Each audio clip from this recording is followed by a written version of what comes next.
আসসালামু আলাইকুম। আপনাদের আজকে গুরুত্বপূর্ণ একটি বিষয় দেখাবো। এই যে রেল লাইন, এগুলোকে রেল বলে। এগুলো আটকে থাকে হচ্ছে এই যে ক্লিপ দেখতে পাচ্ছেন, আমরা সচরাচর সবাই ক্লিপ জেনে থাকি, এগুলোকে এআরসি বলে থাকে।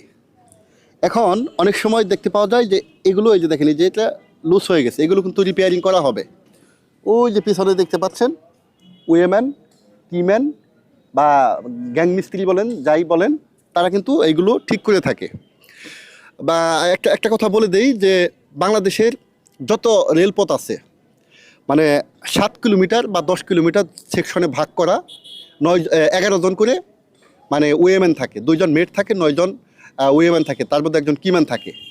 7 কিলো বা 10 কিলো অন্তর অন্তর এরকম লোকবল নিয়োজিত আছে, তারা কিন্তু এগুলো ঠিকঠাক করে থাকে। অনেক সময় দেখা যায় কি, যে মূল পয়েন্ট আসি, এইগুলো খুলে পড়ে যায় বা এগুলো লুজ থাকে, আমরা অনেকে এখানে বসে খুলে ফেলি বা এখানে খুলে পড়ে থাকে।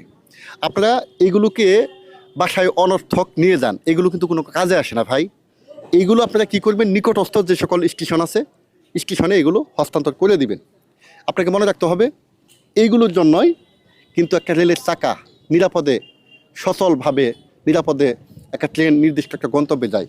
এইগুলো যদি ঠিক না থাকে, যে কোনো সময় বড় ধরনের দুর্ঘটনা ঘটবে। কাজেই এগুলো আমরা ব্যক্তিগত সাথে ব্যবহার না করে স্টেশনে অবশ্যই স্টেশন মাস্টারের কাছে হস্তান্তর করবো। স্টেশন মাস্টার ওই সেকশনের যে সকল কিম্যান আছে বা গ্যাং মিস্ত্রি আছে তাদের কাছে হস্তান্তর করবে, তারা আবার এগুলোকে রিপেয়ারিং করবে।